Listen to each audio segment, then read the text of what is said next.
so now they'll sell out. We can unplug the Vanos down here. To get the metal clip off the Vanos plug there, these style of clips you just press in. So press the clip inwards and then slide the plug out. In order to get this right of the way, we're going to have to undo these last two as well. So we'll now get those last two out. This loom out of the way so it's not in the way while we're working. I've got those Vanos disconnected at the front, and I've got one of these little guys out. I don't think this other one's going to be a problem, but I'm just trying to get, there's a little loom that runs down here, and just trying to get that out of the way. You'll see down there, there's a little plug where that loom connects. I'm just trying to disconnect that. It'll give me a whole lot of free space so that I can pull that loom up and out of the way. So I don't want to disconnect this wire here. It goes right down underneath and needs to be done from the underneath. But I've tied that up, just a bit of string up onto the bonnet frame there, and that's going to hold all that up. I do have to get this cover off here. Now that little plastic cover, we could have even started with that, and then we'll be able to get at the bolts to take the tapper cover off. But they're up out of the way. I've got my secret weapon, BMW Cam, coming tomorrow. I'm just getting all this ready and getting the tapper cover off, and he's going to help me with the main part of the work. Well, let's be honest, he's going to do the main part of the work, and he'll let me know if that's what we need. Taking this breather off the back, I do believe it's part of the PCB system, and here's an opportunity to give it a bit of a clean because yeah, it doesn't look too good in there. Anyway, it was just a matter of squeezing where the perforations on here. You squeeze there and there, then give it a bit of a spin, and it's popped off that barb. So now I believe we are ready to undo the bolts and take this cover. Taking these bolts out, and I just cracked them all to loosen them all, and then just took them out with a drill, and they're actually staying in place. They're not wanting to come out, so that's good. They're going to stay in the right places. Just one came out here from around that center gasket. The other four stayed in place, and then there's a special one over the back that I've just about got off, and another one here that I've just got to work on. Things like that down here. This is on the back corner there. That bolt, you've just got to, use your ring spanners, your open end spanners, or socket sets, and just whatever you've got to get in there to get that last little bolt. So that one is cracked. I've got the tightness out of it, so I've then just got to spin it out. And this one as well, just doing it by hand. And then I'm thinking that all of this will be ready to lift off. Got it loose now. You can see it wants to come off. It's ready to come off. You can't actually lift it up and off with this sway bar, this suspension bar in place. And you need an E14. It's like a socket Torx to get that off on both sides. And then the last bolt, this little plastic slot up on the windscreen bit here, that just turns a little bit, and then hey presto, inside there is the last. Once we've loosened this up here, what size was the bolt up the top, Cam? That is an E18. An E18, and then we could lift this off. There's still a bit of a wiggle, but she's now off. So getting to the tapper cover gasket, getting to your timing chain, this is what's required. But for this job, we're going to go full deep and go right in and pull everything apart. So we're looking at the bell housing here. You can see the oil level sensor. We just go up past the sump here a little bit, and it's,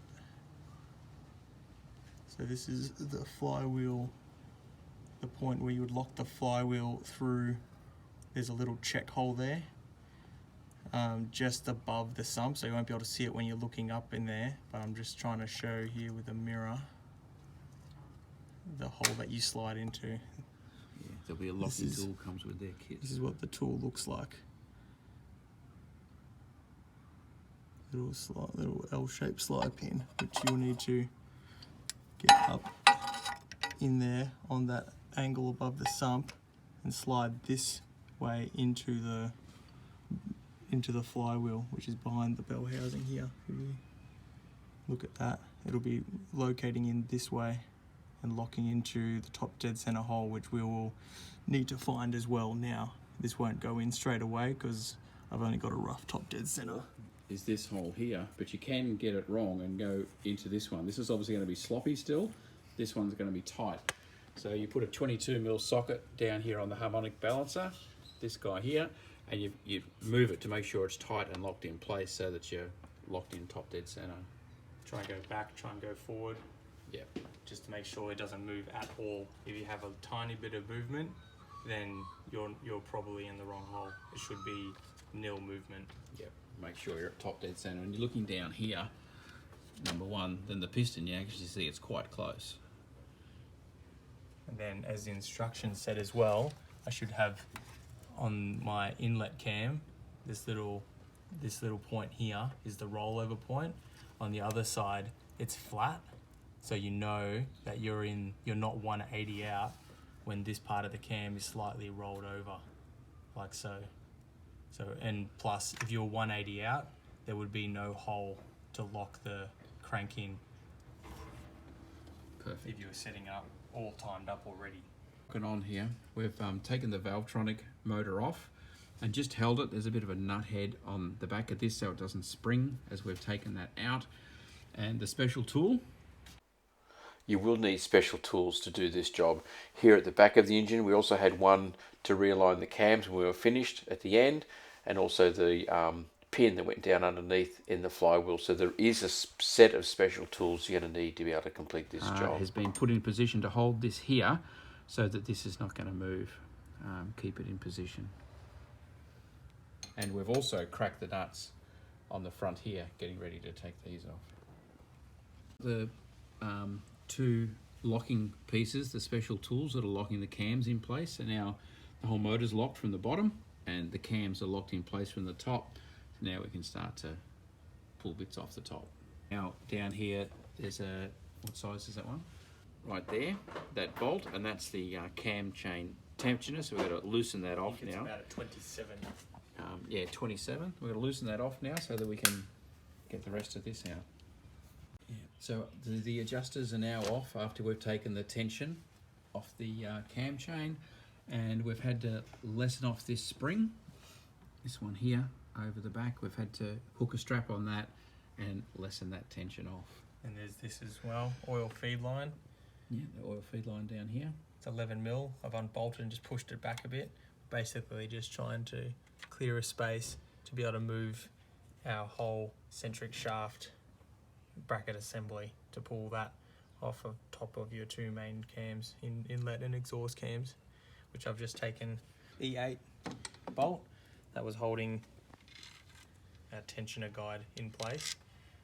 It does, some instructions do say to pull out your cap down here. I've just undone it and undone another E-bolt slightly, so I can just flex that out a bit.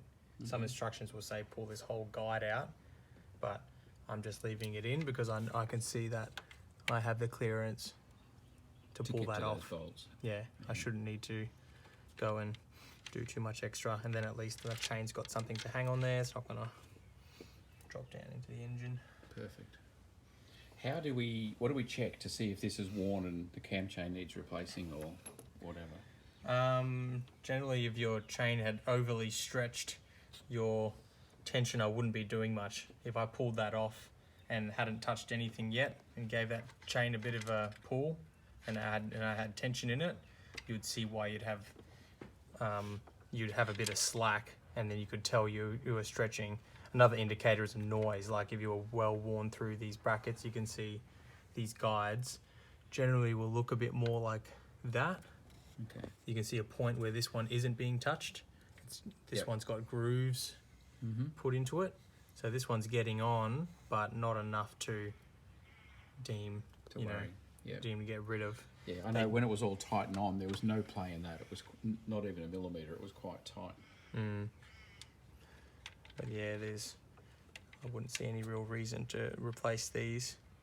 If they get that brittle, they can snap, but then it's a bit more of a substantial job. You wouldn't want to just be replacing this one guide assembly. You'd want to be doing the whole lot, which is more of a head-off job. Yeah. It's a different job to what we're doing here. So we're putting the zip ties on. We have to hold this together because otherwise when you unbolt it, it's all going to fall to pieces. Yeah, intermediate arms, which are here.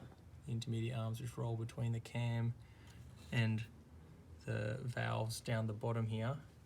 If we pull this carrier up that this eccentric shaft is attached to, then these intermediate arms can drop down and fall away, and then it's annoying to situate it all back into place and fit.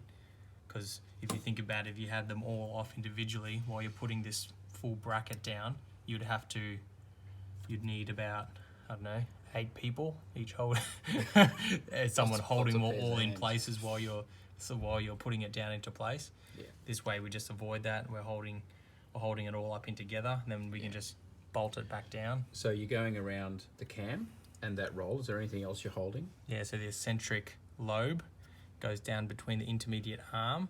It's like separated in between, and just back up and around on that lobe. So it's just literally just holding the eccentric shaft to our intermediate arm. Perfect. And you've got to do it for each cam, so there's 8. You don't want to go underneath these springs under here or anything, get it caught to anything else. Yeah, Yeah, because of course if you get it hooked and you go to lift it off and it won't come off. Yeah, we start getting a bit more stuck.